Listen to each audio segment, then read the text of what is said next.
আমি তো আসলে নাটক দিয়েই সবাই আমাকে চিনে, কোনো নাটক আসছে না, সম্ভবত কোনো কাজও আসছে না, একটু ওয়েট করতে হবে। হ্যাঁ, আমি আসলে যে ধরনের কাজ দেখি সেই ধরনের কাজ করতে চাই, তো সেটার জন্য ওয়েট করছি। যদি ব্যাচে বলে মিলে যায় তাহলে ভেরি সুন চলে আসবে। ভালো গল্প, ভালো ডিরেক্টর, ভালো প্রোডাকশন।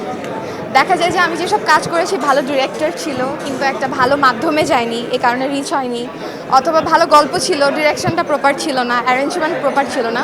তো সব কিছু মিলায় একটা আমি ভালো কাজ করতে চাই, যেটা আমি করিনি। আমাকে সবাই ওই সুইট পাশের বাড়ির মেয়ে, পাশের বাড়ির বোন হিসাবে দেখতে পছন্দ করে, বা একটু ইনোসেন্ট ক্যারেক্টার।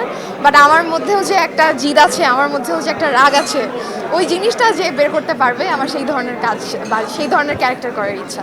আমি সবাইকে ফলো করি, সবার কাজ দেখি, সবার অ্যাক্টিং দেখি, যার থেকে পজিটিভ কিছু পাই সেটাই নেওয়ার চেষ্টা করি। চরিত্র অনেক ধরনের পাচ্ছি এখন, যেহেতু অনেক দিন ধরে আমি নেই, আর আমার একটা ট্রান্সফর্ম হয়েছে যে আমি অনেক ওয়েট লুজ করেছি, সে কারণে আমার মধ্যে ওই সুইটনেস বা ওই বাবলি বাবলি ব্যাপারটা এখন নেই। সো অনেক ধরনের চরিত্রের অফার আসছে, বাট আমার কাছে মনে হয় আমি যেটার জন্য কনফিডেন্ট আমি করতে পারবো, বা যেটা আমার কাছে ভালো লাগবে, আমার টেস্টে মিলবে, আমি সেটাই করবো। সব সময় যদি দর্শকের চাওয়াই দিই তাহলে আমি আর্টিস্ট হিসেবে আমার চাওয়াটা দিব কখন? তো আমাকে যেহেতু দর্শক পছন্দ করে, সো আমি আমার চাওয়াটা দিয়ে ওই আমার দর্শকদেরকে সার্ভ করতে চাই, যেটা আমার টেস্ট, আমার এই কাজটা দেখুন আপনারা। অলমোস্ট 6 থেকে 7 মাস লেগেছে। 20 কেজি প্রথমে কমেছিল, তারপর আমি আন্ডারওয়েট হয়ে যাই, অসুস্থ হয়ে যাই, কারণে আবার 2 কেজি বেড়ে এখন 18 কেজি আর কি ওয়েট লুজ করা হয়েছে। আপনারা যদি চান অবশ্যই দেখতে পারবেন।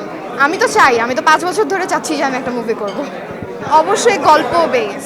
আমি নায়িকাও হতে চাই না, আমি কিচ্ছু করতে চাই না। একটা মুভিতে যদি আমি 5 মিনিটের ক্যারেক্টার করতে পারি, ওই ক্যারেক্টার যেন ইম্প্যাক্ট থাকে আর গল্পটা যেন নায়ক হয়, এই ধরনের কাজ করতে চাই।